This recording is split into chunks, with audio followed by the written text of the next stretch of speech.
Entonces, les decía que la presentación es el resultado del proceso de investigación que he venido haciendo hace más o menos 10 años, pero también de un proceso de acompañamiento a los procesos de organizaciones sociales en la sabana y de mi propia experiencia como ciudadana interesada en incidir en los procesos de planeación, en un principio en el municipio de Chía, que es donde pues yo nací y donde desarrollé mi primera investigación.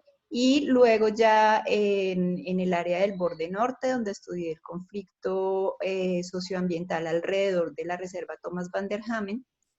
Y últimamente pues hemos participado ya como red de acción en el estudio de lo que es la conformación de la región metropolitana Bogotá-Cundinamarca. Entonces, hoy lo que quiero es como contarles un poco de lo que ha resultado de todo ese proceso, hacer como un tejido de una trenza con esos tres hilos y todo en el marco de la reflexión sobre lo que es la ecología política de la urbanización, que es, digamos, un marco teórico y metodológico que vengo construyendo en compañía de las compañeras del laboratorio del grupo de investigación Urbes Lab, que, pues, del cual soy investigadora asociada y que tiene sede en Lima, pero pues tenemos como varios nodos y pues desde Colombia lo que estamos pensando pues tiene que ver con la sabana de Bogotá. Entonces tenemos también hoy pues asistentes desde Urbes Lab, entonces también les quiero dar un saludo a todos y pues iniciar con el contenido de la presentación. Un momento, porque acá, listo. El contenido de la presentación, entonces, iniciar por contarles qué es la ecología política de la urbanización. Entonces, la ecología política nos propone pensar en los objetos de investigación de una manera distinta. Digamos que estamos acostumbrados a pensar el objeto como algo que ya está constituido y al cual nos acercamos desde distintas dimensiones. Entonces, como si fuera una cara, la parte o la dimensión física y otra la dimensión social, otra la económica, y como que uno coge ese cubo y lo va volteando y se va acercando y lo va estudiando. Entonces, desde la ecología política lo que nos dice es, piensa más bien en el objeto de estudio como un proceso en el cual este proceso es continuo y nunca termina. Entonces, ¿cómo es que la sabana se va transformando permanentemente? ¿A partir de qué? A partir de una interacción entre distintas redes de actores. ¿Y cuáles son esos actores? Entonces, tenemos actores sociales que pueden ser pues comunitarios, pero también puede ser actores vinculados a las instituciones, organizaciones sociales o individuos. Tenemos también agentes gremiales muy específicos que en la sabana, pues el papel de las constructoras es importantísimo, es innegable la influencia que tienen en las transformaciones del paisaje y del territorio, y tenemos entonces actores no humanos como es la fauna, como es la flora, pero como son también los elementos geográficos, los cuerpos de agua, los humedales que en la sabana son importantísimos y ya vamos a ver por qué. Y pues también las organizaciones y todo el conocimiento que tienen y cómo generan también distintas, digamos que registros de ese conocimiento y de esos procesos históricos. Entonces, este es un ejemplo pues de un ejercicio de cartografía social en el borde norte y cómo esos registros también actúan en cierta medida como unos actores frente a las transformaciones del territorio, porque la forma en que se transforma la concepción que tenemos del territorio también influye en cómo nos relacionamos con él en nuestras prácticas espaciales. Y eso pues en últimas lleva a la constitución de lo que son las ciudades o lo que son las aglomeraciones. Entonces esa red de actores se va tejiendo permanentemente para construir lo que es hoy la sabana e incluso las políticas públicas, los planes de ordenamiento, entonces se incluyen en esa red. Entonces no es como que digamos que un POT es un actor con decisiones y tal, sino que permite o limita que sucedan ciertas cosas. ¿Mm? Entonces, en ese sentido, desde la ecología política, entendemos lo ecológico porque es la relación entre esos actores humanos y no humanos, y entre las ideas las prácticas espaciales, política porque sabemos que esos actores sociales tienen distinto poder de decisión y están siempre en tensión, es siempre una relación de tire, de afloje, de imposición, de resistencia, de permanencias, y pues de la urbanización como un proceso continuo donde no estudiamos solamente la ciudad, ni solamente entonces lo rural por un lado, o los bordes y las transiciones, sino que entendemos que todo hace parte de una misma totalidad, donde las transformaciones de la urbanización implican unas transformaciones en el paisaje más allá de los límites de lo que puede ser la ciudad y su periferia. Entonces, en el caso de la sabana, pues es clarísimo que no podemos hablar solo de la urbanización de Bogotá, sino que eso tiene unas implicaciones en la sabana y más allá, y que los procesos que se están dando en la sabana también determinan o limitan de cierta manera lo que puede ser la urbanización en Bogotá. Entonces, lo que vamos a ver es eso a través de las distintas etapas, empezando por antes de lo humano. Uno ve aquí en un ejercicio que hizo la Fundación Cerros de Bogotá, de pensar cómo es esa sabana, cómo se relaciona, entonces acá lo vemos con los cerros orientales, y pensarlo cómo pudo ser antes de los humanos. Entonces, si nosotros pensamos en una escala histórica mayor, que digamos, los tiempos humanos son muy cortos, nosotros pensamos todo máximo a 60 años, pero pues la Tierra tiene millones de años y los procesos en la región pues son muy antiguos. Entonces, si uno piensa que hace 100 millones de años la sabana estaba sumergida bajo el océano, que hace 6 millones, cuando se forman las cordilleras, entonces la sabana adquiere esa altura actual, ¿no? El altiplano se comienza a formar y se genera como la posición que tiene ahora, y cómo a través de los distintos periodos de glaciaciones y de muchísimos cambios se fueron constituyendo esas características geográficas que vemos que tenemos, y cómo en algún momento entonces lo que hubo fue un gran lago que algunos llaman el lago de Humboldt. Entonces, este ejercicio de la Fundación Cerros de Bogotá fue como imaginar cómo sería ese lago en ese tiempo. Y los registros históricos que se han encontrado y se han estudiado pues desde la historia natural, la geología, la geografía, pues lo que nos muestran es eso, y cómo en algún momento ese lago se fue secando y se fue generando entonces lo que es la cuenca del río Bogotá, y cómo esa cuenca también va a desembocar en la parte baja hacia hacia el Salto del Tequendama, y cómo eso entonces quedan unos vestigios en el paisaje hasta hoy, que son las salinas en Zipaquirá, por ejemplo, o el mismo pues Salto del Tequendama, y cómo eso hace parte pues de toda el registro y la memoria histórica de la gente en la sabana. Entonces, lo que vemos es que cuando llegan las primeras poblaciones humanas, pues eso se dice que hace más o menos unos 5.000 años había grupos nómadas en la sabana de Bogotá, y cómo pues luego llega todo el periodo premuisca y muisca, y esa historia natural que los científicos rehicieron a partir como de esos vestigios que nos dicen, bueno, aquí hubo este gran lago, luego se secó y se generaron como una gran cantidad de humedales y cuerpos de agua, cómo eso se refleja también en toda la tradición oral de los muiscas.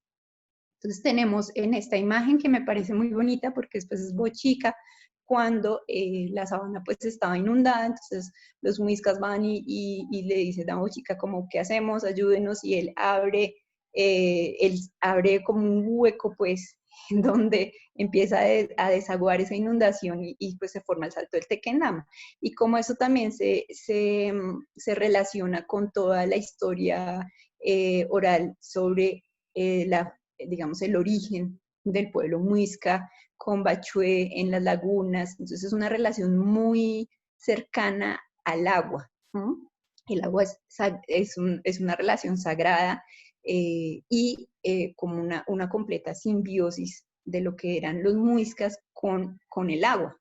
Por eso este periodo lo llamamos la sabana lacustre, y hay varios estudios desde la arqueología y desde la antropología que nos muestran cómo era habitada esa sabana. Entonces, cómo los sistemas agroecológicos o agrícolas también se basaban en la transformación y en el uso de esos suelos a partir de un aprovechamiento de los humedales. Entonces lo que se hacían eran canales, que no sé si alcanzan a ver mi cursor, canales, y esos canales se construían sacando pues tierra del fondo, y con esa misma tierra hacían como unos montículos o camellones, y ese suelo, si nosotros recordamos cuando hablábamos del Gran Lago y la formación de la cordillera, y bueno, digamos, en tiempos muy anteriores a los muiscas, pues hubo ciertas erupciones volcánicas, donde sabemos pues de los nevados del Ruiz y del Tolima, y todas esas cenizas pues por el aire llegaban a la sabana y generaron como unas condiciones muy específicas para esos suelos. Entonces, esas características más el trabajo de los muiscas generaron pues una constitución de unos suelos muy específicos, muy particulares y muy fértiles. Entonces, lo que hacían era esos montículos y sobre eso se sembraba. ¿Y qué permitía? Que en las épocas del verano, cuando estaba más seco, durante el día esa agua se calentaba, y por la noche, entonces en diciembre, en enero, cuando llegaban las heladas, pues esta tierra estaba tibiecita y los cultivos no se les quemaban tan fácil como se queman ahora. Y este sistema existía en toda la región. Entonces, en este mapa, que es del trabajo de la arqueóloga Lorena Rodríguez, ella nos muestra cómo por toda la sabana estaba este sistema. Las manchas verdes son esos montículos o camellones, ese sistema de camellones que además era muy diverso, que en la parte de la cuenca alta, pues los camellones tenían como una forma como de cuadrícula, y permitía pues un manejo especial de las inundaciones cuando el río crecía, que era muy distinto al de la cuenca media, al de la cuenca baja. Por ejemplo, en la cuenca baja, pues el área de inundación es mayor, porque pues viene todo el agua desde la cuenca alta, y esos canales entonces eran solo largos, paralelos entre sí, pero perpendiculares al río. Y lo que se tiene hacia el occidente era unas zonas altas donde se ha encontrado pues la mayoría de los asentamientos precoloniales, y lo mismo pues hacia lo que es Suba, Chía, pues también había allí asentamientos con características muy particulares, pero todo esto son áreas de camellones. Incluso en la Conejera, pues también hay vestigios de esos camellones que estaban por toda la sabana, y e incluso dentro de esos canales lo que se hacía era que permitían, además del transporte en canoa, había cría pues de peces. Entonces tenían todo el sistema organizado alrededor de eso, y pues las viviendas eran en las zonas más altas. Entonces, de esa manera pues tenían comida todo el año, y las inundaciones estaban controladas, pero cuando no llovía también no hacía falta el agua porque estaba siempre disponible. Esta es una imagen para comentar un poco. Acá a la izquierda, en azul, está como el curso actual del río Bogotá, que en amarillo es lo que se conoce como el paleorrío. Entonces es entender cómo la historia del territorio pues es muy antigua, y cómo la Tierra pues tiene sus ciclos. El tiempo humano no es el único que existe. Nuestros ritmos nos impiden de pronto ver más allá y entender que el río está vivo, y que el río tiene unas dinámicas, y que el río cambia de curso. Y pues acá en amarillo vemos cómo fue ese trayecto alguna vez y cómo es hoy. Entonces, entender también que él está creciendo o está disminuyendo, pero que no está muerto, que es un poco como la concepción que tenemos hoy en día, o que tuvimos de pronto hace unas décadas, de que el río es como algo que está ahí y que huele feo, y que mejor lo tapamos o lo metemos por debajo. Entonces, a la derecha, Rodríguez, que es la arqueóloga que les comentaba, hace como una secuencia histórica de cómo estaba ese río hacia el lado, pues por los lados de Patio Bonito, hacia el sur de lo que hoy es Bogotá, cómo fue cambiando con el tiempo, y como precisamente acá vemos donde había unos camellones, lo que ahora hay pues son los barrios que están allí en Patio Bonito. Entonces, cómo la expansión urbana acaba también con esos vestigios y cómo no solamente la expansión y las transformaciones en el paisaje, sino que también a nivel de pensamiento y de ideas hubo todo un apagón de ese conocimiento, ¿no? De ese saber cómo vivir con el río, de cómo vivir con el humedal, de cómo vivir con el suelo o por qué el suelo, cuál es la relación de ese suelo, por ejemplo, con los bosques en los cerros. Eso se va perdiendo, ¿por qué? Porque llega la invasión europea con una imposición fuerte que dice, bueno, acá vamos a ser católicos, acá no se va a hablar más muiscún, no se va a adorar al sol ni a la luna, ni se van a hacer ofrendas en las lagunas, eso está prohibido. Entonces, llega una concepción muy urbana, muy fuerte, porque incluso la fundación de ciudades es una de las principales herramientas de la colonización, entonces es cómo se fundan esas nuevas ciudades, esos nuevos pueblos, alrededor de una plaza cuadriculada, con una iglesia, con la casa principal, entonces todos los nobles están alrededor de esa plaza, y entre más lejos de la plaza, pues menos nobleza, y más allá entonces estaban unas tierras llamadas de ejidos, y más allá entonces vivían los indígenas, que en algún momento fueron agrupados para poder tener un control sobre ellos, entonces se agrupan en resguardos, se agrupan en pueblos de indios. Como esos pueblos de indios entonces van a ir transformando, digamos, esa leve simbiosis, o no leve, sino más bien lenta, porque igual fueron siglos para que esto pasara, para llegar a conformar lo que fue durante siglos la sabana de Bogotá. Entonces, la sabana de los pueblos de indios, yo creo que otra vez nos están hackeando. Esto está complicado. Y cómo entonces en estas nuevas ciudades se empieza a negar la presencia de lo indígena, incluso en el siglo XIX, hace 1850, entonces se dice, bueno, terminada la colonia, para la época de la República, dicen, bueno, los indígenas van a ser hombres libres y como hombres libres pueden vender sus tierras o hacer lo que quieran con su propiedad. Entonces, lo que va a pasar es que Giselle, creo que en el panel de control tú puedes borrar. En el panel de control. Ok. No sé cómo. Hay una opción como de pizarra. Bueno, mientras eso, no sé cómo podemos identificar de dónde viene esto, pero bueno. Entonces, de nuevo me sumo a las felicitaciones por tu reporte y me alegro y de verdad en este momento lo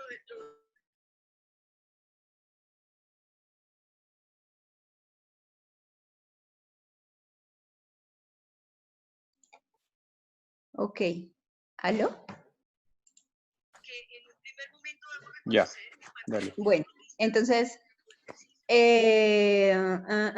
se fragmentan los resguardos y empieza como esa fragmentación, pero entonces decimos, bueno, es que los indígenas vendieron la tierra. Cuando uno revisa las crónicas y los estudios que hay al respecto, se da cuenta que no es tan así, que por las situaciones, digamos, las condiciones sociopolíticas y culturales del momento, en realidad lo que hay es un gran proceso de despojo. Y pues de engaños, y empieza como toda esa necesidad pues de los indígenas que ya no tienen tierra y que ya no pueden producir y autosostenerse, incluso pues ellos lo hacían en los resguardos, pero producían para un señor, para un encomendero, Lo que se ve es como esa migración de ellos a las ciudades, a vivir de la ciudad. Entonces empiezan a ser asalariados algunos, pero pues con unas condiciones deplorables, y otros pues también a vivir de la mendicidad.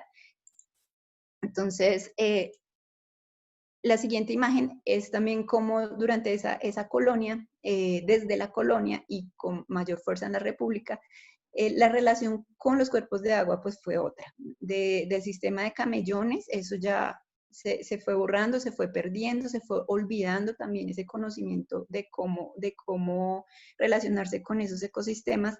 Y lo que hay es, pues, las ideas que vienen de Europa, de los vallados, de cómo manejar la inundación y la introducción de la ganadería. Entonces, en la colonia, pues, llegaron ciertas especies que se adaptaron bien, pero posteriormente ya en la República, el siglo XIX sobre todo, llega como esa imagen de la importancia de la ganadería y se acelera un proceso de volver la sabana un montón de prado, ¿no? De potreros.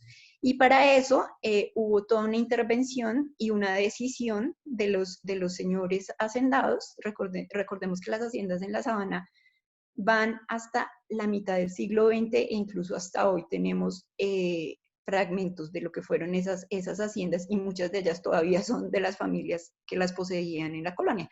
Entonces, estas personas deciden que hay un proyecto de desarrollo, en ese momento de progreso y un ideal de progreso, y es la figura pues de la hacienda con el ganado, posteriormente con la cebada, y eso implica unas transformaciones muy fuertes en el paisaje y en los ecosistemas, pues naturalmente.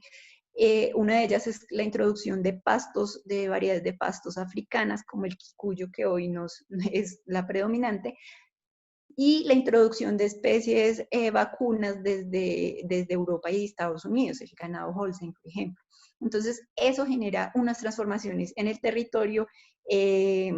Cuando el ganado pisa, genera también transformaciones en el suelo. Entonces, todo eso va sumando y va sumando y va construyendo el paisaje que vamos a conocer, pues quienes llegamos ya en el siglo XX y posteriormente. Entonces, esta es una imagen de cómo eran esas haciendas y que rememoraba mucho pues el tema ¿no están viendo mi pantalla? Entonces, bueno, con el tema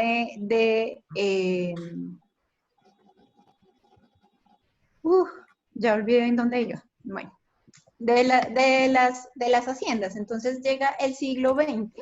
Entrado el siglo XX, la dinámica entonces es 1950, en el mundo pues acaba la Segunda Guerra Mundial y empieza todo el discurso del desarrollo y nos dicen que hay países desarrollados y subdesarrollados y nosotros somos subdesarrollados, entonces necesitamos ayuda de los desarrollados para ser como ellos.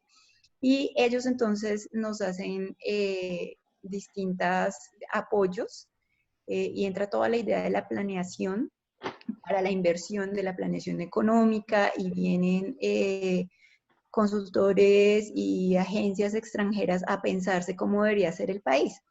Y entre esto, además, tenemos pues digamos que el poder está en manos de este general Rojas Pinilla, que viene con unas ideas de desarrollo súper fuertes y genera como 4 cosas que son muy importantes para la sabana de Bogotá.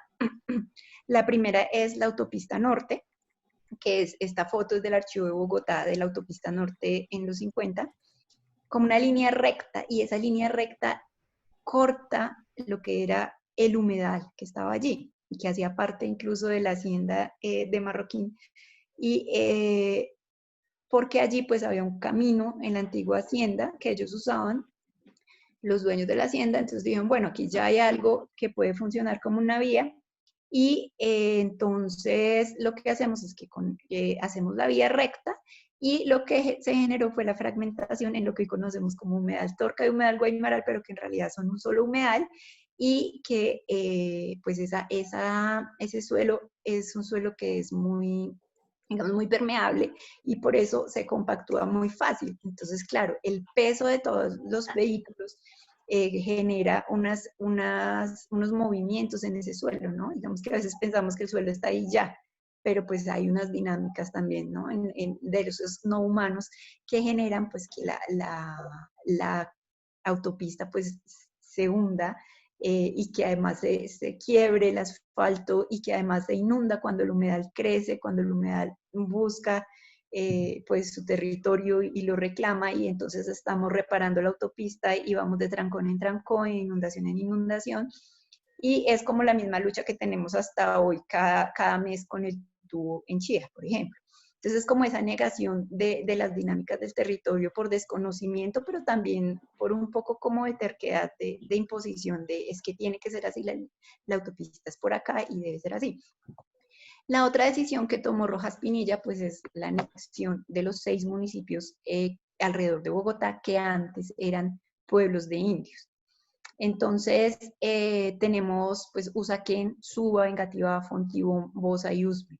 Y como esto, entonces, se genera esa anexión de una forma totalmente arbitraria. Rojas Pinilla genera pues, un decreto y empiezan a hacer estos antiguos pueblos de indios, se conforman como localidades de Bogotá, con unas características pues muy específicas. Y lo que tenemos hoy, entonces es como ese rezago nos queda en la cabeza, como en cualquier momento nos anexan porque somos los que seguimos, ¿no? Entonces Chía, Cajica, Cota, Mosquera, todos somos los que seguimos, entonces nos van a anexar y nos van a absorber y vamos a terminar igual a Suba y a Soacha. Entonces, en esa época también está toda, en esa misma idea del progreso, el desarrollo, la expansión, además hubo un crecimiento poblacional importante, las migraciones del campo a la ciudad, entonces se genera como la necesidad pues también de pensarse cómo va a ser la provisión de servicios para esa región. Y si uno ve, entonces embalses, Cisga, Tominé, Neusa, se hacen pensando en la provisión de agua y también en la generación de energía.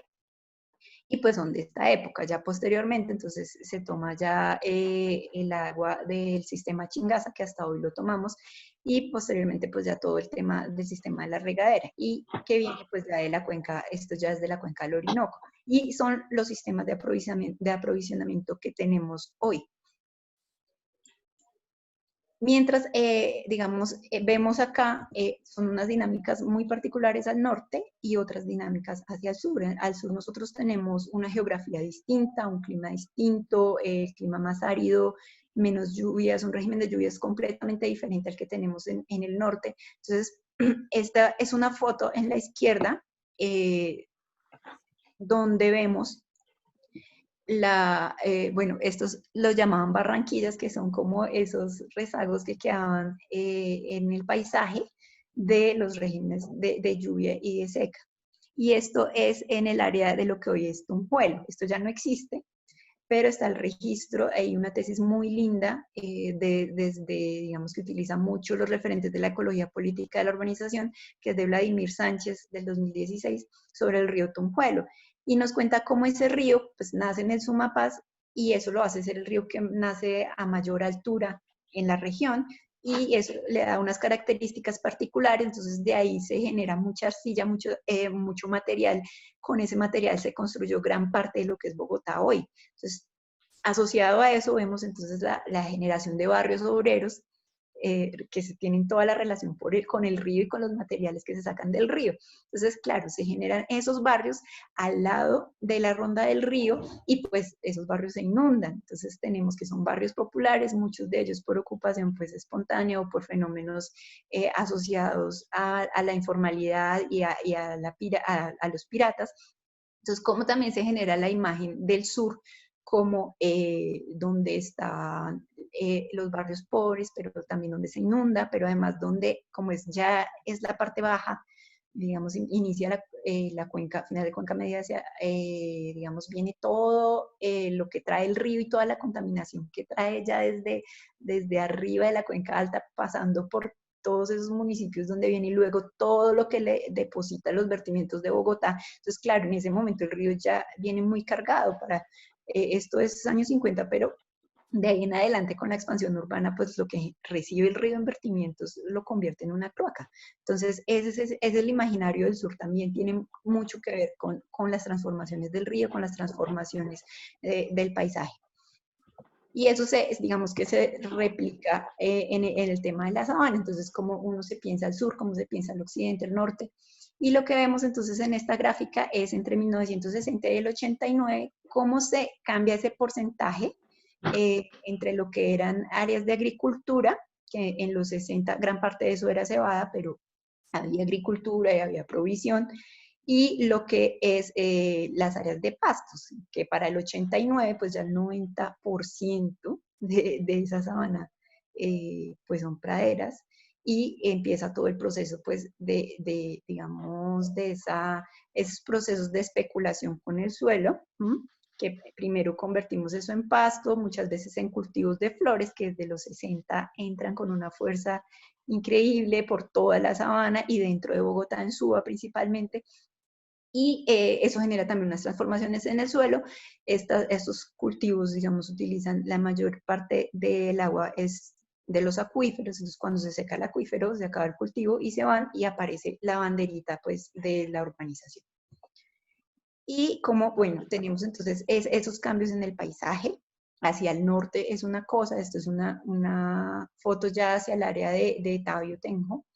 En la Sabana Centro, entonces, todo el proceso de suburbanización, que además los planes de ordenamiento territorial lo permitieron y lo legitimaron, por condominios y conjuntos cerrados, que cada vez se van haciendo menos condominios, digamos, como esas grandes casas lujosas de estrato 6 para arriba. Cada vez empiezan a surgir menos, digamos, más conjuntos cerrados que son para unos estratos medios, con unas dimensiones menores de casa, pero pues tienen el antejardín y tienen las condiciones. Y estos se van haciendo cada vez más frecuentes y más asequibles también, pero entonces ya no son para esos estratos súper altos, sino para clases medias que tienen carro, pero que también montan en bus y que también necesitan servicios públicos. Entonces es toda una tensión que se genera sobre esos municipios de la Sabana Centro, y como hoy, si uno va a ver ese desarrollo de bajas densidades de comienzos de los 80, 90, incluso y principios de los 2000, que fue cuando yo realicé el primer estudio, eso hoy es muy distinto. Digamos, eso está, pero además se generaron estos pequeños conjuntos y unas fragmentaciones cada vez menores, y lo que tenemos ahora entonces también son edificios ya tanto en zonas urbanas como rurales, edificios de apartamentos como los que uno encontraría en Bogotá, sin, digamos, ninguna diferencia, como para un mercado completamente nuevo, sin que haya habido mejora en las condiciones de movilidad y prestación de servicios públicos, mientras que en el occidente entonces se dan estos fenómenos muy similares para estratos medios y altos. Bueno, también la formación de esos clústeres o lo que se ofrece de zonas industriales, sobre todo con bodegas, y pues lo que veíamos en la tertulia pasada sobre el eje occidental, y que se está repitiendo o pues se está dando con unas características particulares en lo que es Tocancipá y Gachancipá. Y de esa manera se va constituyendo lo que es la metrópoli. Esta foto me gusta mucho porque es como un resumen de todo lo que hemos dicho, desde lo alto del resguardo indígena de Chía, ver hacia el sur y entender, digamos, la dinámica que tenemos acá con lo que sería la reserva Van der Hamen. Y bueno, acá no, es más hacia el norte, perdón, hacia el sur, hacia acá. Pero tenemos también como la explotación de las canteras, vemos cultivos de flores, vemos allá pues los condominios, y acá vemos conjuntos cerrados, hacia allá está pues el casco urbano de Chía, pero vemos acá la Ponderosa, que es lo que les digo de los edificios. Además, pues como generó también un montón de movilización social alrededor de eso. Y lo que eso nos va a llevar es a entender la metrópoli ya en la sabana, con unos procesos de conurbación muy evidentes y muy consolidados con Soacha, y una consolidación en proceso en el eje del occidente, y hacia el norte pues está también andando, pero ha sido distinto, porque acá en el borde norte pues tenemos todo el tema de la que hubo por esa pieza del norte, la pieza rural del norte, y la Reserva Forestal Thomas Van der Hamen, que en últimas esa legislación y los conflictos y las luchas ha permitido que se mantenga, digamos, una cierta dificultad de expansión en esa área, y eso nos genera que sí exista, a pesar de que se diga mucho que Bogotá ya está conurbada hacia el norte, pues no es tan así. Si uno ve esta imagen, pues se da cuenta que la ronda del río es importante y que ha permitido conservar ciertas áreas aún verdes, ¿no? Sobre las que ya hay muchos ojos puestos y muchos proyectos, pero que está ahí y que tiene un potencial especial. Entonces, esta foto sí nos deja ver lo que es el borde sur de Chía, desde el resguardo, de nuevo, y hacia allá lo que es la reserva Thomas van der Hamen, digamos, la importancia de todo ese proceso de más de 20 años, pues de iniciativas de lucha social, de lucha también desde los académicos, generando argumentos que demuestran la importancia ecológica de esta zona y de sus suelos. Entonces, lo que vemos es acá, por ejemplo, quiero mostrarles en rojo los suelos de aptitud agrícola tipo 2, que son los suelos más fértiles de la región. ¿Dónde están? Pues precisamente acá, incluso dentro de esta área en Suba, dentro de lo que es la reserva, pues incluso se habla de que hay suelos tipo 1, que son los más fértiles. Y hacia acá, entonces hacia el norte, y los otros los vemos ya lo que está Biotenjo y hacia el Rosal. Los suelos tipo 3 ya son menos fértiles y vemos que pues es todo este eje. Y acá, entonces, quiero que veamos en amarillo más claro las capas de población con ingresos más bajos, ¿dónde están? Sí, que las vemos pues toda esta parte del sur y el suroccidente, en los estratos más medios pues ya como un amarillito más oscurito, y los estratos altos pues ¿dónde están? Están regados hacia el norte, siguen regados hacia el norte y cada vez más hacia Tabio, Tenjo, hacia Cogua, hacia Zipaquirá. Por lo que les decía, ¿no? Digamos, este eje Cota, Cajica, Zipaquirá, Chía, ya no es tan atractivo para vivienda en baja densidad o para pensar en una vida campestre, mientras que este otro sí. Entonces, incluso con el tema del COVID, uno puede pensar que ese proceso que hubo en este eje se empiece o ya se empezó a replicar. Entonces, ¿cómo nos paramos frente a eso, ¿no? Y acá, entonces, un poco para ver dónde están los equipamientos. Los equipamientos, pues, estos ya son como de tema más industrial, y hacia el norte, digamos, sobre todo ese eje de lo que va a ser la autopista. Entonces, la importancia que tienen las vías, porque alrededor de las vías se inician procesos de urbanización, pero también de generación de los equipamientos y los dotacionales, que en últimas son los grandes atractivos, porque uno no se va a vivir lejos de todo, uno busca por lo menos que los hijos tengan donde estudiar o que uno pueda ir a una clínica cerca. Entonces, eso es muy importante, las decisiones sobre dónde van a estar esas vías, dónde van a estar esos equipamientos, pues son de vital importancia. Y lo que tenemos entonces es que al generarse como esos discursos de que Bogotá ya no tiene suelo, de que esto ya no va más, de que la urbanización es un proceso natural y que igual va a pasar y que la ruralidad se acaba porque ese es su destino, entonces genera también la legitimación de ciertas conductas, ¿no? Y digamos que esa separación tan fuerte que hubo desde la invasión europea hasta hoy de la relación nuestra con los cuerpos de agua y con lo que no es humano, nos lleva a pensar que tenemos el derecho y la legitimidad para hacer cosas como esta, que es el relleno de la Chucua de Fagua, ¿no? Que es una quebrada asociada, pues un humedal asociado a la quebrada de Fagua que se rellenó porque en esta área estaba previsto un plan parcial, ¿no? Pero la Chucua lo atravesaba, entonces como ganamos suelo, pues rellenamos la Chucua y nos queda el predio más grande para esos planes parciales.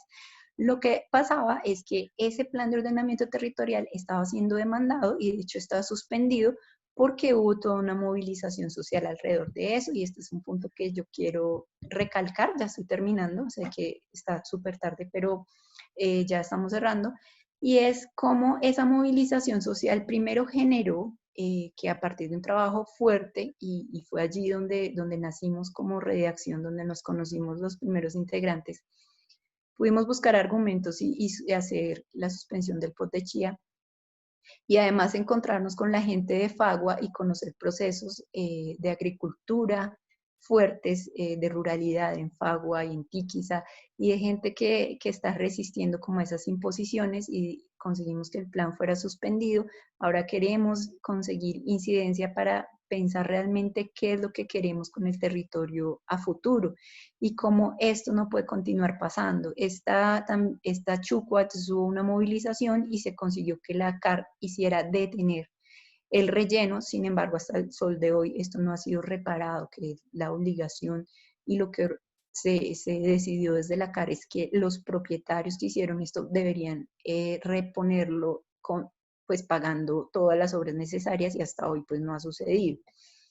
Y a partir de eso pues se forma Red de Acción. Acá estamos en uno de los recorridos que hicimos, que pudimos hacer antes de la pandemia, y además no somos el único no somos el único colectivo. Esto está pasando por toda la sabana, y en esa lucha está también las comunidades muiscas. Entonces, durante siglos se dijo que los muiscas no existían más, que lo que había en la sabana era solo campesinado, pero no, ellos están en un proceso de recuperación de sus tradiciones, de su cultura, de su lengua, y resistiendo hasta hoy a estas imposiciones, digamos, de las nuevas formas de habitar.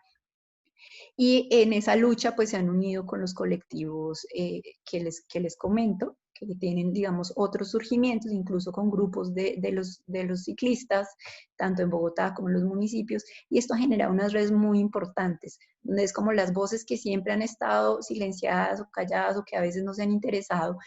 Estamos en un momento en que mucha gente ha dicho, oigan, no más, esto no puede ser tan fácil, no puede ser tan así, y nos vamos generando unión en redes. Entonces esta foto es del colectivo Sembradores Van der Hamen, del que hace parte también Sergio, y tenemos amigos allá, estamos trabajando en cosas juntos y pensándonos un poco la región, intentando incidir.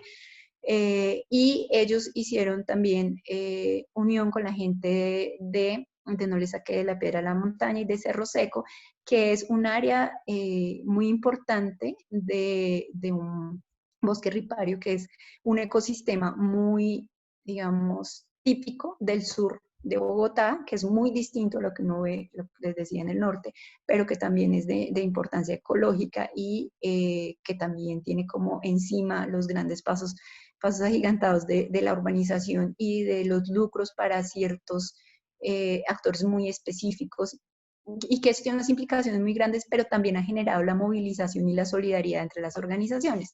Y por último, pues en la región tenemos también pues toda la lucha desde la ruralidad por subsistir y por tener soberanía, por poder incidir también en la planeación de la región. Hace poco tuvimos este foro donde nos acompañaron por lo menos 5 organizaciones de distintos municipios, asociados también a la defensa del páramo de Guerrero, a la defensa de los territorios, de los suelos agrícolas en los municipios, que todavía los hay.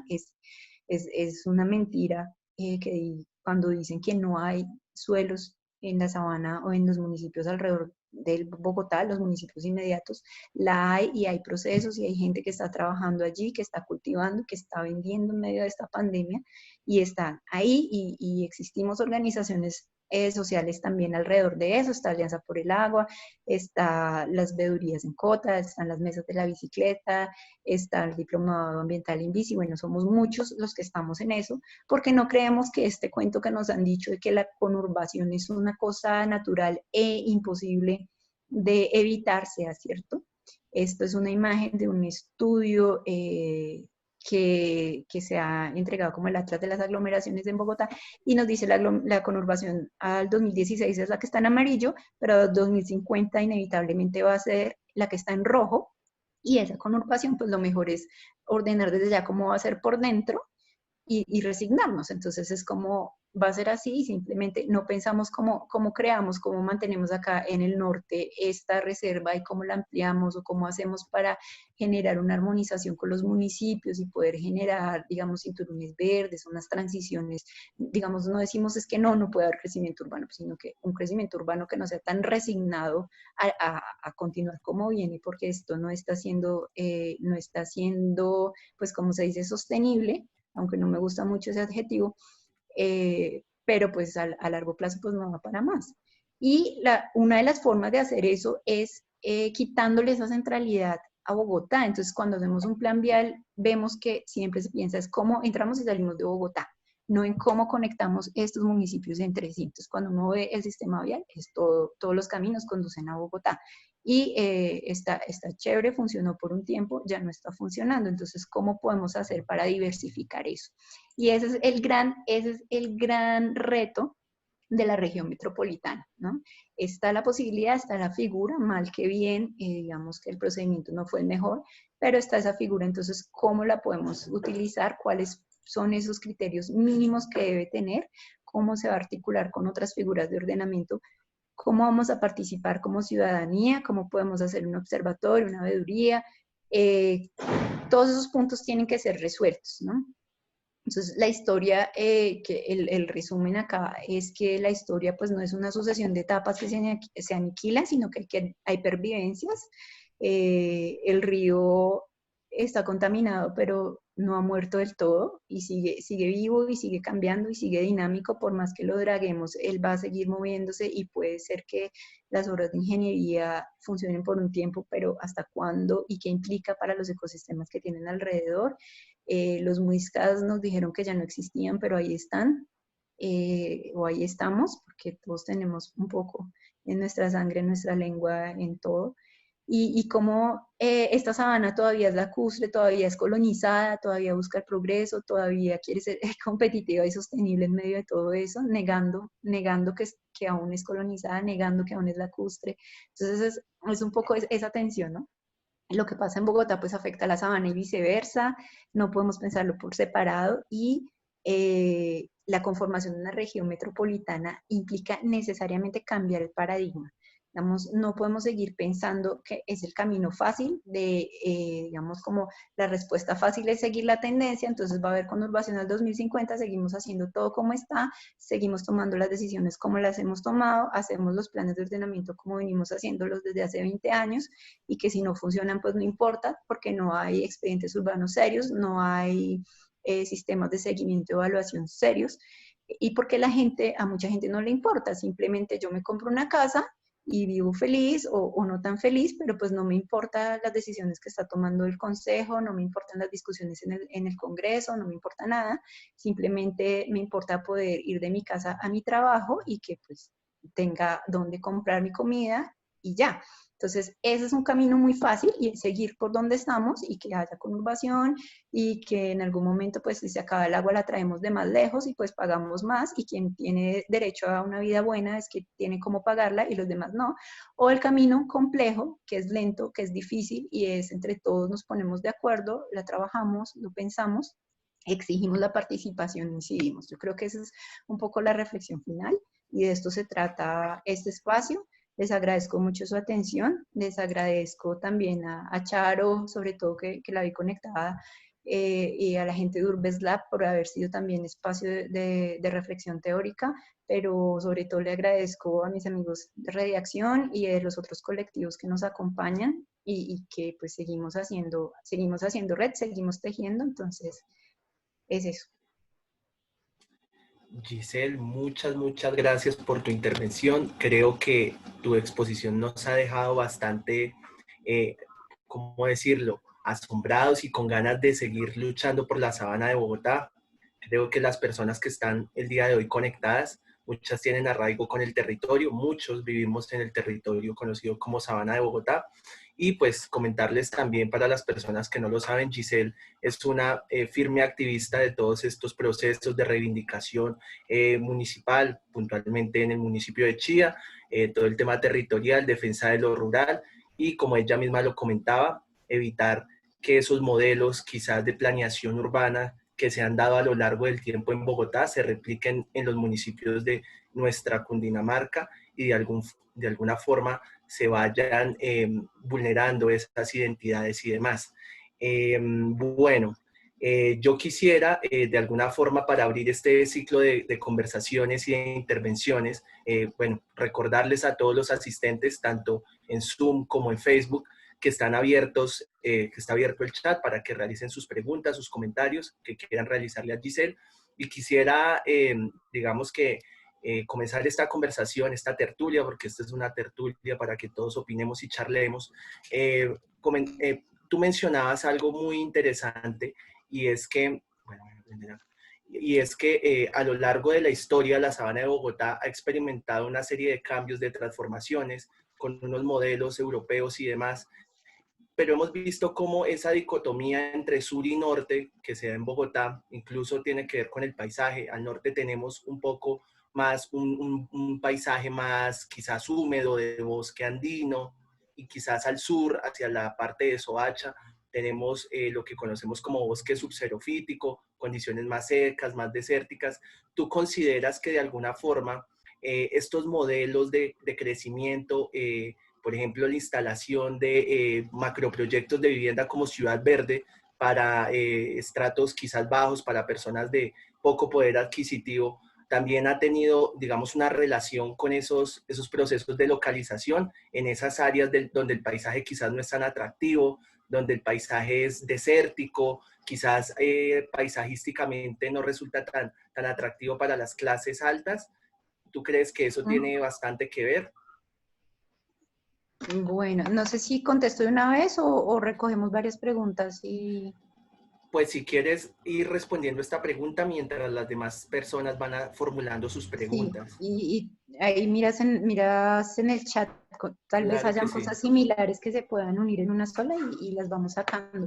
Pues Sergio, correcto. definitivamente las condiciones, digamos, ecológicas generan también unos condicionamientos. Por eso es tan importante la relación entre humano y no humano, porque los actores no humanos, si bien ellos no tienen poder de raciocinio y de decisión, sí permiten o limitan lo que hacemos los actores humanos. Entonces, claro, vienen las condiciones de humedad son distintas, entonces se generan unos asentamientos de unas formas muy particulares que le dan un inicio a ese, digamos, a la forma en que se constituye la sabana y en que se constituye Bogotá. ¿Y qué pasa?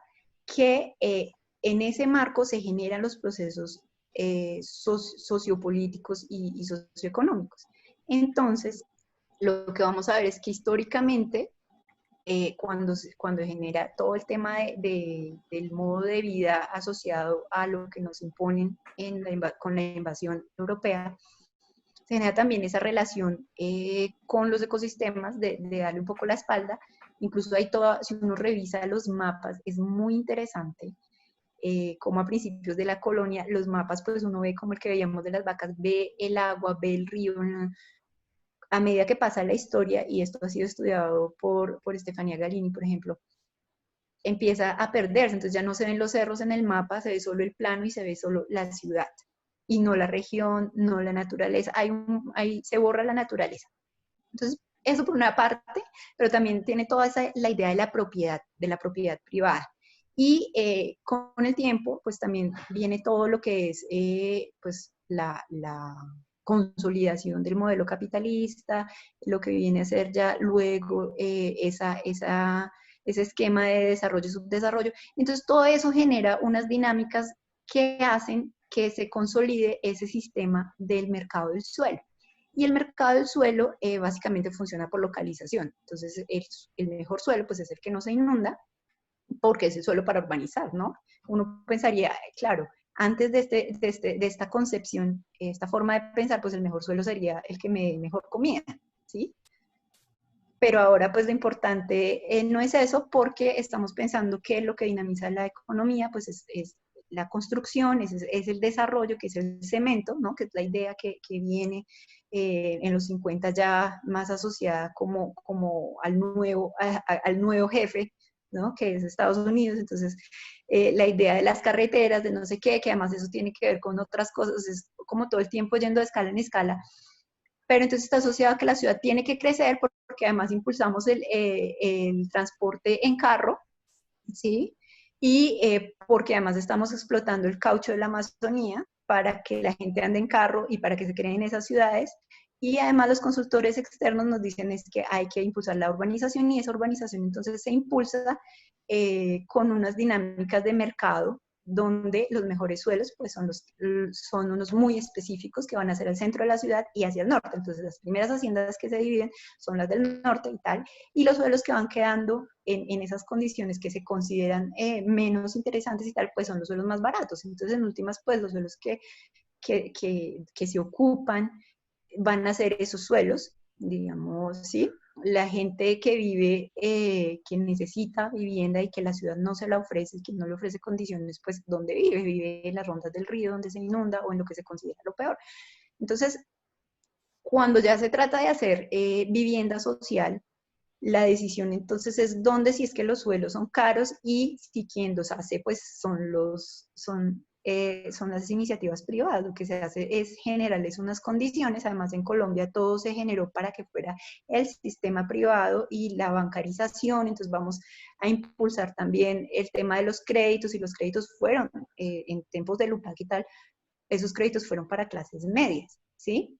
Entonces, no, la idea del subsidio de la vivienda gratuita y asequible cada vez es más restringida, cada vez son unidades de vivienda más pequeñas, porque es lo que sale barato. Entonces, claro, lo más barato, entonces lo hacemos en las afueras. Entonces vemos que se pensaron un sistema de ciudad dentro de la ciudad, pero esas ciudades dentro de la ciudad no son para las personas de menores ingresos, son para las clases medias con capacidad de endeudamiento, y que si no la tienen, pues generamos esa capacidad de endeudamiento con unos programas y con unos subsidios. Pero entonces eso es lo que se genera, dejar cada vez más en la periferia a estas poblaciones, y que cada vez tengan que desplazarse distancias más largas y tal. Y eso es lo que uno llama también la injusticia ambiental, porque cuando se desborda el río, pues ¿quién es el que se inunda?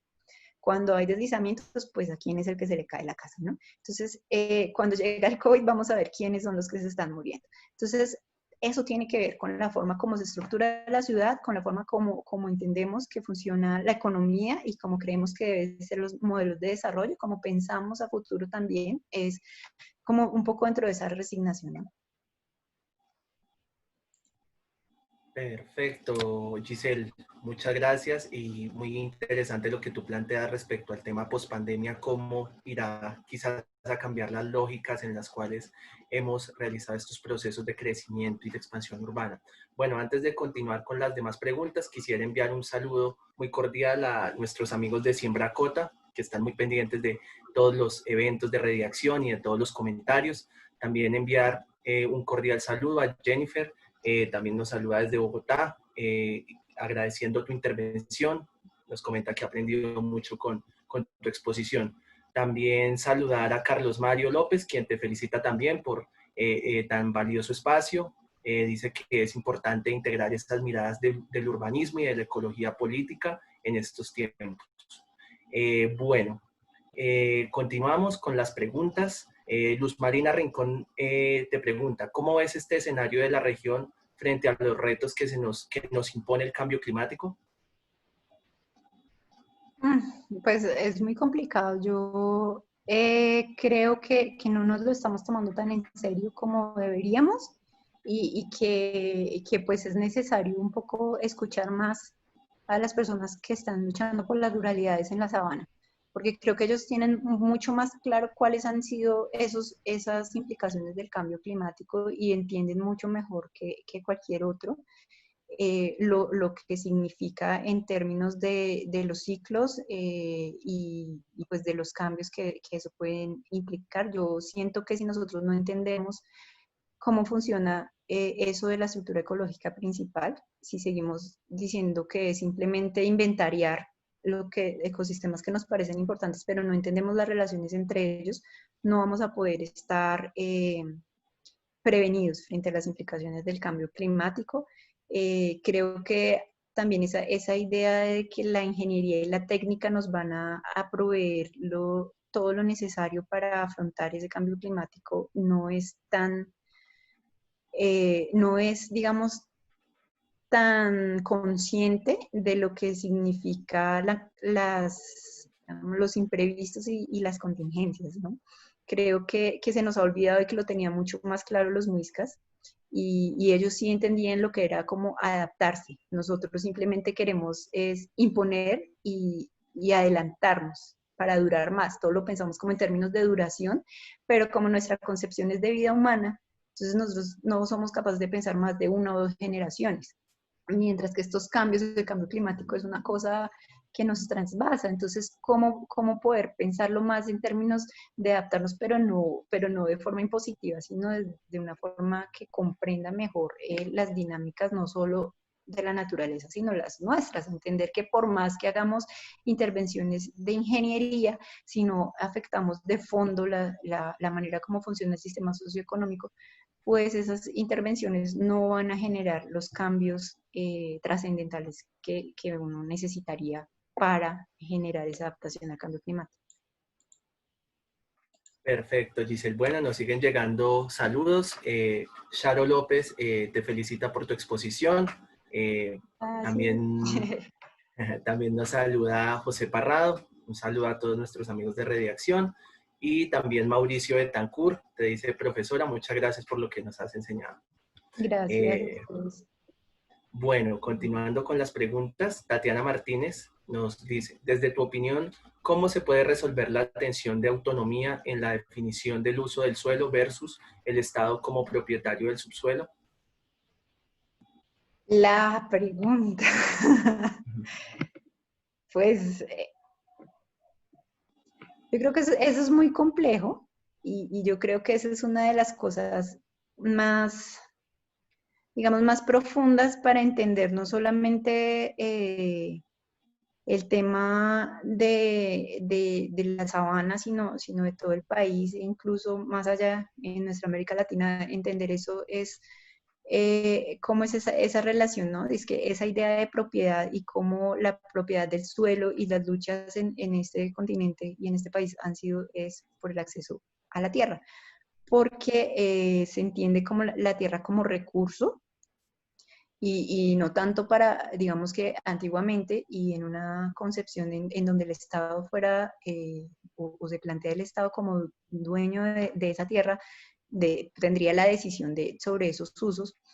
Y es una cosa distinta si uno piensa esa tierra como eje de vida, ¿m? Y como un bien común asociado a otros bienes comunes como el agua, como el aire, y pensar lo que eso nos genera en términos de poder seguir viviendo, que yo creo que esa es la sostenibilidad, la comprensión y la adaptación a los ciclos de esos elementos. Y como lo decían en el conversatorio de los indígenas, no, fue en otra reunión que hubo con comunidades indígenas, ellos decían como lo importante es la comida. Entonces, cuando uno ve la tierra asociada a la comida, es muy distinto a cuando uno ve la tierra como un recurso con minerales para vender y generar capital, o como uno ve la tierra como recurso para urbanizar y generar capital, porque ese capital en últimas es bastante abstracto y es difícil pues de entender cómo eso se distribuye en bienestar social. Entonces creo que la pregunta es muy compleja porque implica repensarse toda la estructuración de nuestro Estado-Nación y creo que mucho más allá. Entonces, para poder definir, bueno, el suelo, el subsuelo, hasta dónde es una cosa, hasta dónde es la otra, quién tiene decisión sobre esto, pues yo creo que la discusión ahí, creo que yo no soy la persona apta para resolver la pregunta, me genera aún más cuestionamientos.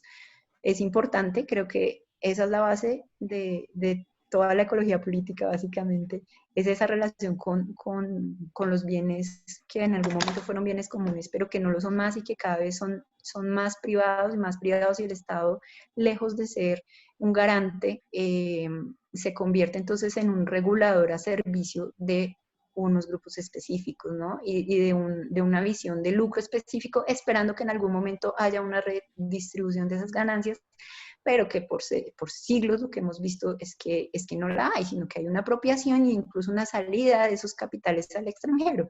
Entonces, pues esas son las preguntas de fondo, ¿no? Eso es lo que queda, Tatiana.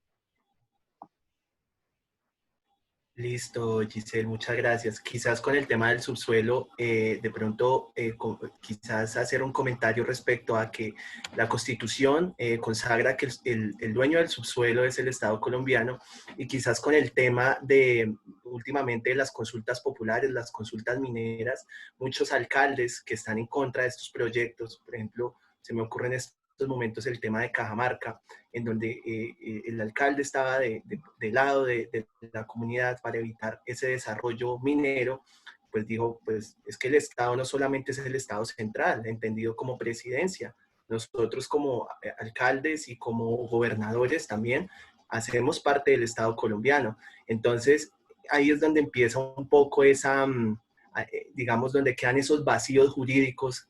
¿Quién es el Estado? Estado también se puede entender como alcaldías, como poderes locales, y también ellos tendrían como quizás esa facultad para decidir qué se hace o qué no se hace con el subsuelo.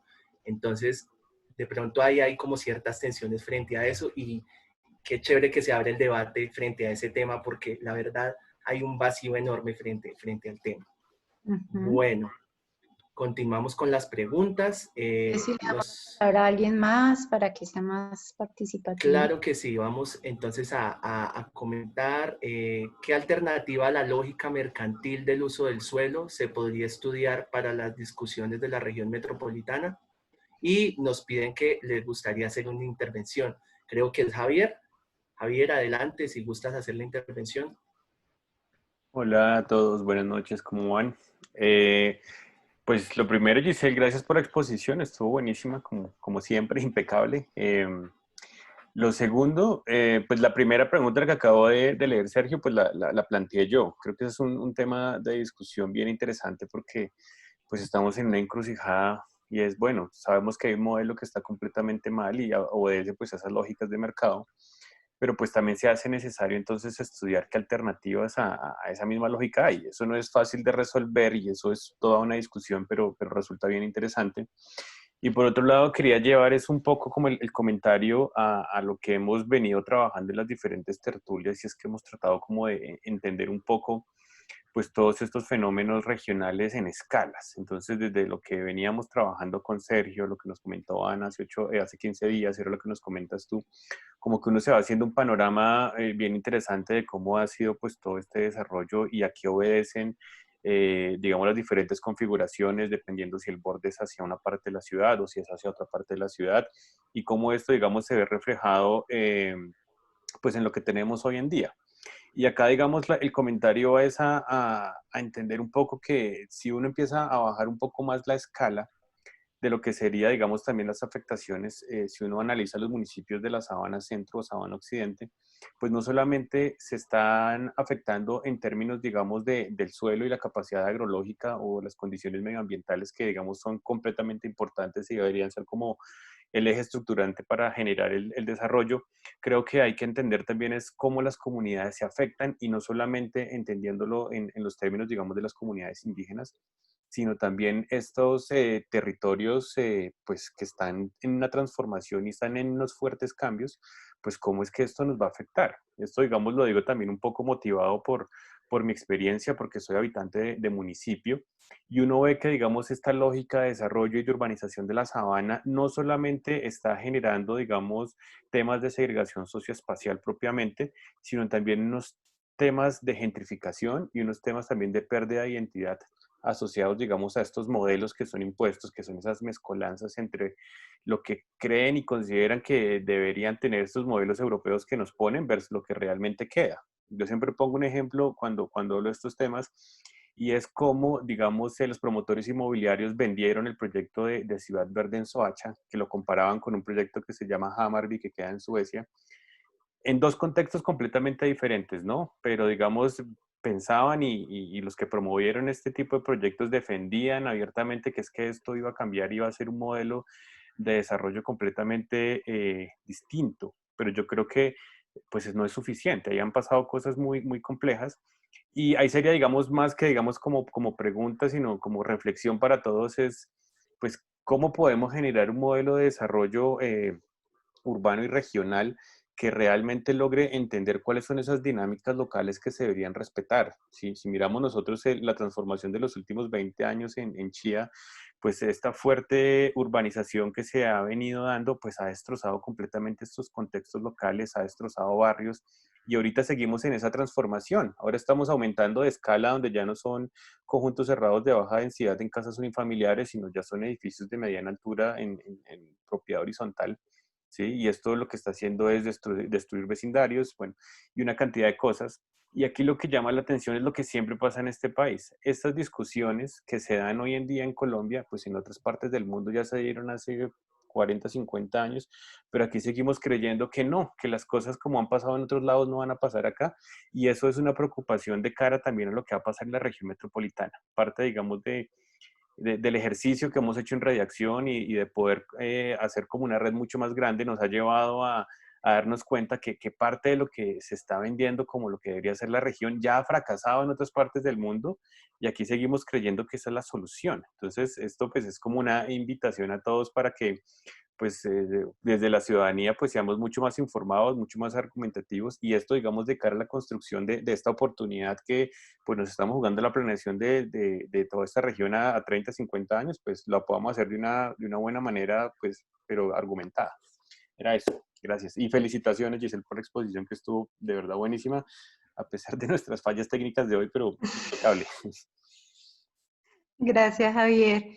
Eh, pues bueno, yo creo que hay cosas, no sé, Sergio, si quieres que conteste ya o qué opinas. Bueno, Giselle, estoy observando aquí en el chat, José Parrado nos está pidiendo intervenir, entonces podemos darle paso a José y miramos cómo organizamos las preguntas, ¿vale? José, Listo. adelante, buenas tardes. Bueno, buenas noches para todos, me place saludarlos. Hola, José, Hola Giselle, ¿cómo vas? bien. Conozco a la mayoría de los integrantes de este foro.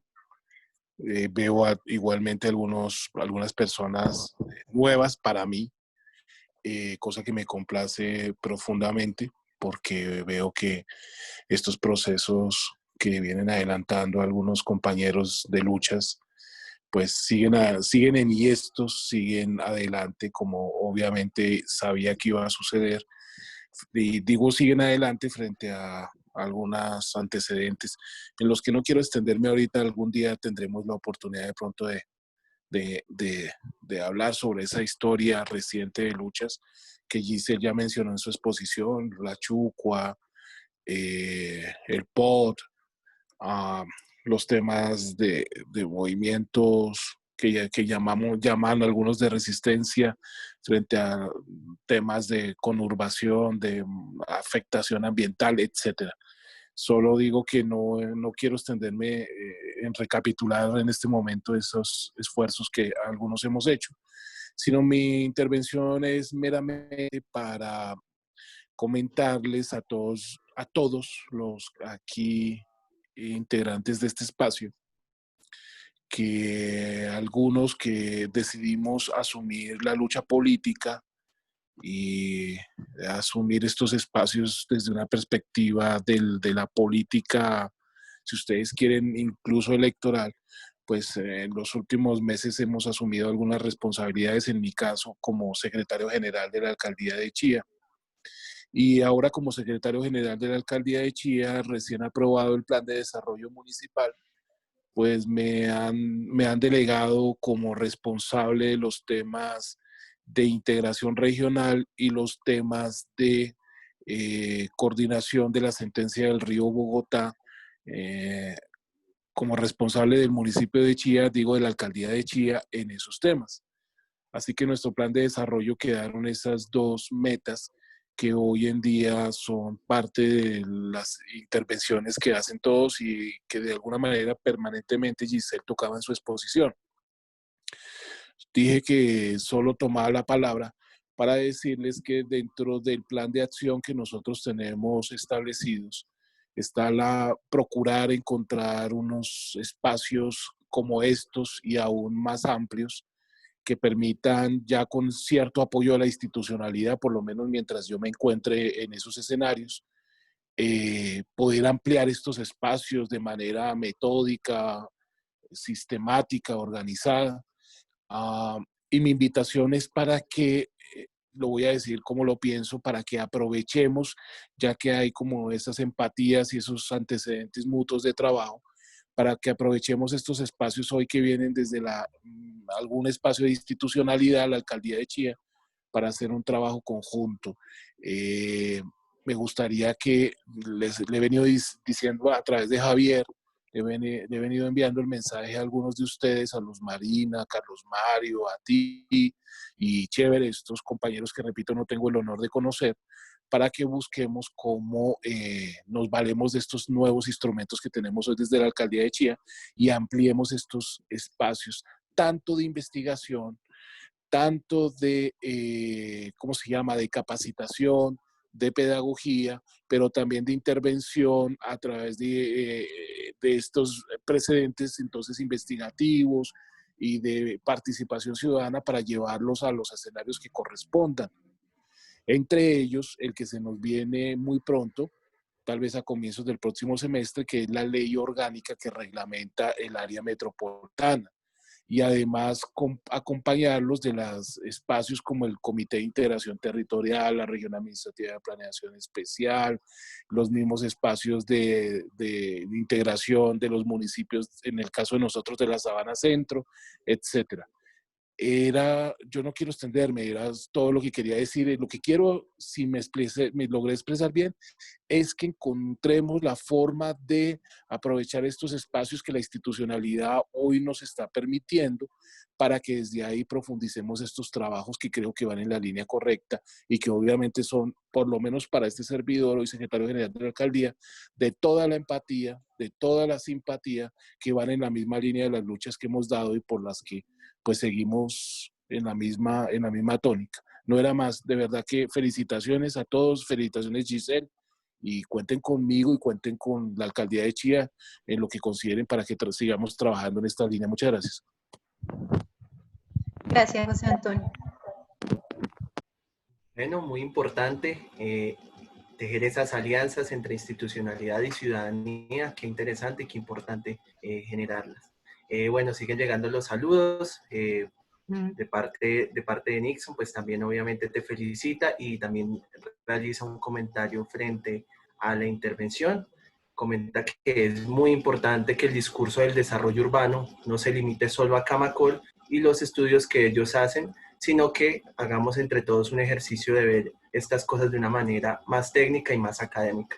Creo que recoge un poco el quehacer de redacción como organización y como grupo de ciudadanos.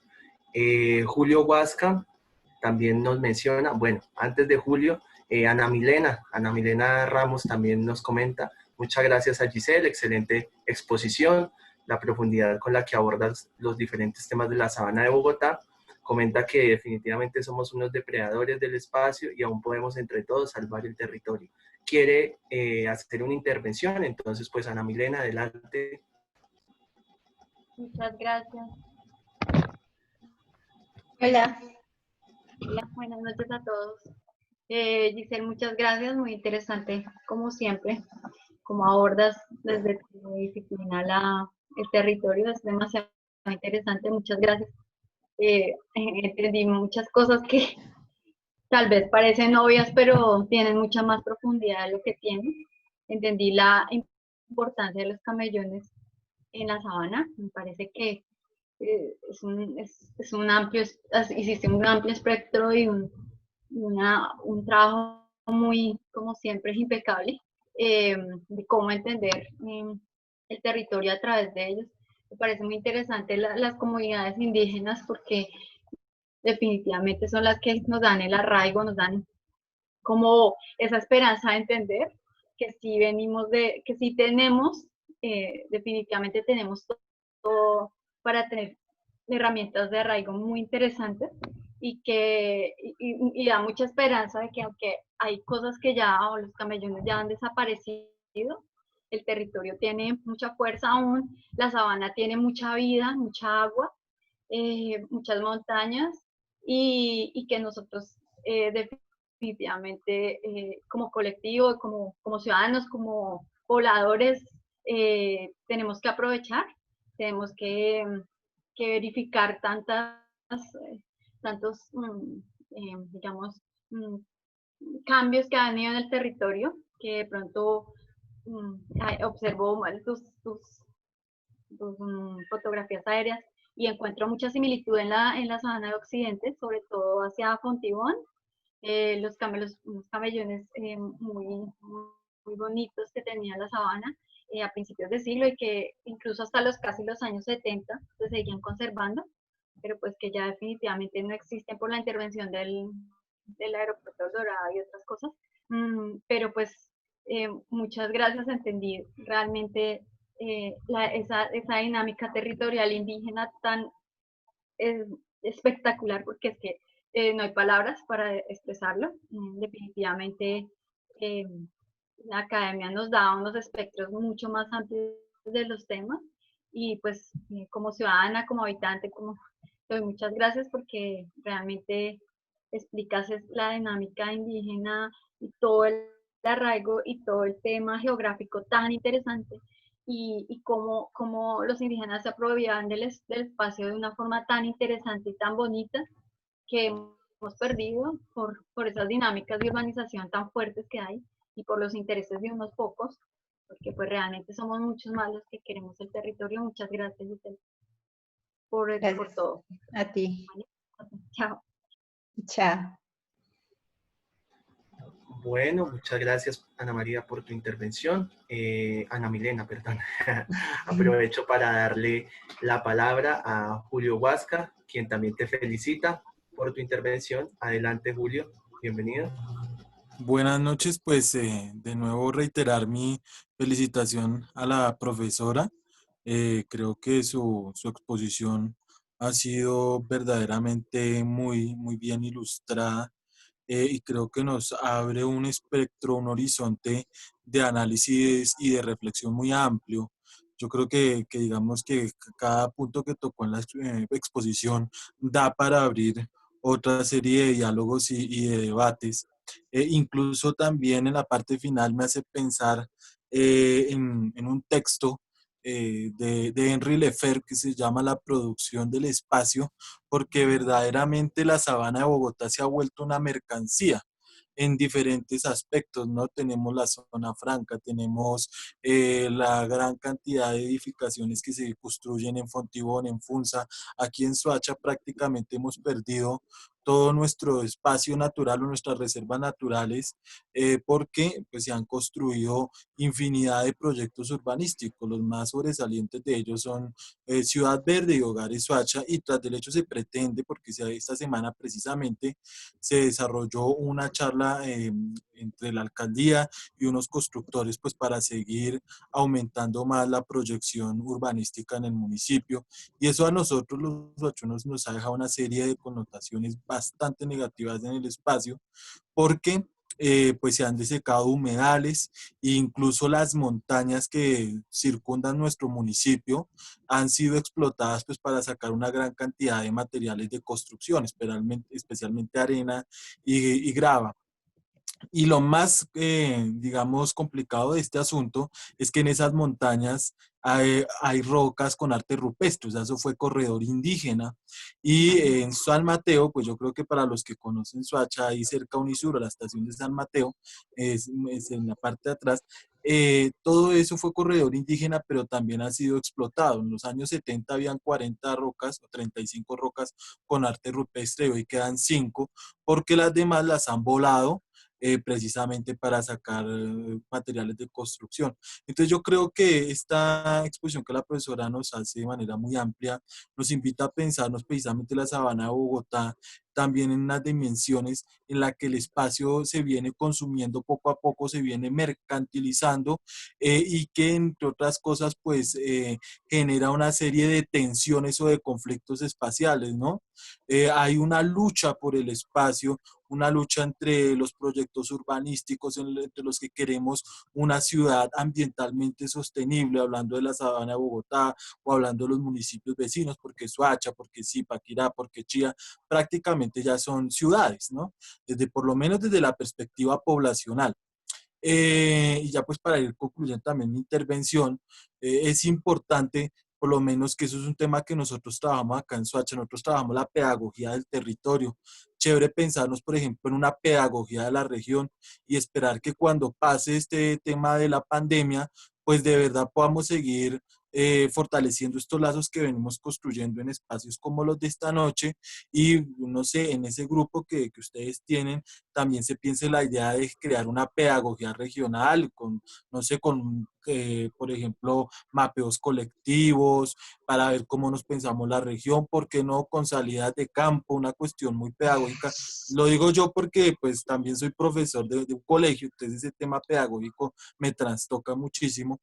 Y pues bueno, así mismo podamos generar esos lazos de identidad con un territorio regional que prácticamente pues tiene muchos hilos en común. Yo creo que a pesar de que Soacha esté en el sur y Chía en el norte, somos territorios hermanos de alguna manera, así como Funza, así como Mosquera, y claramente con la ciudad capital, que es Bogotá, de la que todos estos municipios dependemos, ¿no? Hay una relación simbiótica. Entonces, nada, pues también dejo a disposición pues digamos, esta propuesta y el contacto mío para generar esos lazos de conexión entre los diferentes proyectos que puedan surgir de este espacio, y pues muchísimas gracias por la oportunidad que me permitieron para poder intervenir. Gracias. Muchas gracias, Julio, por tu intervención y sin duda alguna, la Sabana, independientemente si es Sabana Centro, Sabana Occidente, todos somos un mismo territorio y debemos estar encaminados a la defensa de esto como un todo, ¿no?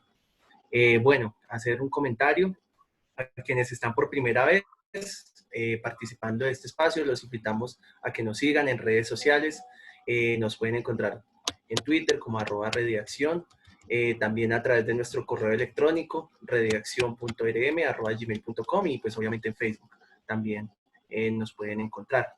Giselle, pues nada, no sé si quieras hacer algún comentario adicional. Adelante, es tuyo el espacio. Bueno, para cerrar, pues agradecerles. Quisiera como responder un poquito a las últimas intervenciones, así como muy rápido e intentando juntar todo. En primer lugar, quiero agradecerles pues por los comentarios, pero sobre todo por tomarse el tiempo un sábado en la noche para estar aquí escuchando esto, que espero que no haya sido tan ladrilludo. Pero pues me alegra mucho tener tanta gente nueva hoy. Gracias, José Antonio, gracias a Julio. Me parece también muy interesante que alguien de Soacha esté hoy. Hace 15 días estuvimos con Eduardo de Mosquera y también pues se generó el contacto. Entonces, Julio, bienvenido siempre. Es un agrado tenerte aquí. Lo que mencionas, no solo lo hemos pensado, sino que lo habíamos iniciado antes de la pandemia, estábamos haciendo recorridos. Nuestra idea es ser ciudadanía activa e informada. Entonces, estos espacios son de formación, de conocimiento en el territorio, pero también de formación como sujetos políticos, sin necesidad de estar afiliados a ningún partido, sino como ciudadanos conscientes, ¿no? Entonces, pues esa es la idea de redacción. Y ya con respecto a las intervenciones, pues definitivamente la idea de esto no es como ponernos tristes ni nada, sino ver que realmente hay cosas por hacer y que el territorio es una construcción de todos. O sea, por más que haya imposición de ideas, por más que se apaguen unas voces o por más que se tomen decisiones arbitrarias, el resultado siempre va a ser la amalgama de las actuaciones y de los discursos y los pensamientos de todos. Entonces, es muy importante esos espacios de creación, de tejer de redes y pues incluso de acceder a las herramientas que existen y que nuestro sistema democrático, por más imperfecto que sea, pues las tiene. Y uno no puede entrar como en esa resignación y en ese camino fácil, que es lo que yo siempre recalco, de simplemente como, no, pues todo está mal y pues ya nada que hacer, sino que pues hay caminos, hay personas con disposición y entonces hay que hacerle, hay que pensar en cómo hacemos las cosas, pero cómo cambiar ese paradigma, y es un poco lo que dice Javier, y cómo hacemos para cambiar ese modelo de desarrollo del lucro y tal. Pues primero, entendiendo que los procesos son transformaciones. Yo no soy muy del discurso del arraigo y que la identidad sabanera, porque a veces uno piensa uno se queda muy como que todo tiempo pasado fue mejor. Entonces no urbanizamos es porque es bonito tener las sabanas sin urbanizar y porque el paisaje era lindo, entonces tiene que ser como era antes. Me parece que no es tanto eso, porque como hemos visto, todo esto ha sido un proceso de transformación y es una transformación constante. Incluso nosotros como seres humanos nos estamos transformando todos los días y uno no puede decir que se reconoce como era hace 10 años, ¿no?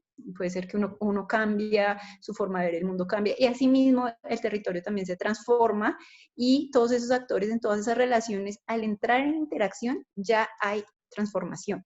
Entonces, la sabana todo el tiempo se está transformando. Vimos 5 momentos muy distintos, donde son sabanas distintas, pero con vestigios de lo que fue antes. Entonces es más bien entender quiénes somos ahora, quiénes somos hoy después de un proceso de colonización, quiénes somos hoy después de un proceso de descentralización, de un conflicto armado, quiénes somos hoy después de una urbanización acelerada, después de que el río Bogotá se nos ha vuelto una cloaca, quiénes somos hoy como sabana. ¿Sí? Entender un poco eso para poder generar esas formas de entonces, ¿qué queremos ser? No como un modelo de lo que ya han hecho en Estados Unidos o en Europa o lo que nos traen siempre de España, porque tenemos que ser como España y la ley de ordenamiento viene de España y todavía seguimos siendo esta sabana colonizada y hasta que nosotros no cambiemos como esa forma de siempre pensarnos por modelos de ciudad, entonces el modelo, ¿qué modelo de ciudad queremos? No queremos ningún modelo, tenemos que entender quiénes somos y cómo nos relacionamos y construir en conjunto. No se trata de un modelo, porque realmente no es como que hayan fórmulas mágicas, ¿no? Entonces, ¿qué hacemos? Y entonces, ¿cómo va a ser? Pues no sabemos cómo va a ser, sabemos que no queremos seguir con la misma tendencia, queremos entender cómo podemos hacer para adaptarnos a lo que somos hoy, porque no vamos a poder cerrar los ojos y decir es que el eje Chía-Cajicá-Zipaquirá no está urbanizado y no podemos decir que no hay una segregación o que no hay una conurbación en Soacha, pues eso es lo que hay, esas son las condiciones que hay, cómo las vamos a cambiar a futuro y cómo lo hacemos con las herramientas que tenemos. Entonces, cómo tejemos red, cómo nos conectamos y generamos una nueva forma de entendernos, de pensarnos como un solo bloque, como una sola sabana, y qué somos ahí. Entonces somos unos ciudadanos activos que podemos hablar entender la concepción indígena de hoy, porque los muiscas de hoy no son los mismos de hace 4 siglos, pero entonces, ¿cómo podemos dialogar entre todos y para dónde vamos? Que eso es realmente el reto, ¿no? Lo difícil de construir entre todos algo nuevo. Entonces, pues, la invitación es un poco a eso, que de pronto no suena tan simple, pero creo que es la manera. Entonces, como si no buscamos un modelo de desarrollo basado en el lucro, entonces, ¿en qué? Pues yo creo que debe ser un modelo para la vida. En últimas, lo que queremos es seguir viviendo, pero para eso tenemos necesariamente que garantizar la vida de los que no son humanos y de los que no son iguales a nosotros o de los que siempre han sido silenciados o de los que siempre han recibido los impactos de las decisiones. Entonces, ¿cómo hacer para que las periferias no se lleven siempre la peor parte? ¿No? ¿Cómo pensar no solo en uno, sino en el otro, que no es solo el otro humano, sino que es el otro ser, el otro el río, el otro la montaña, el otro el aire. Es eso básicamente.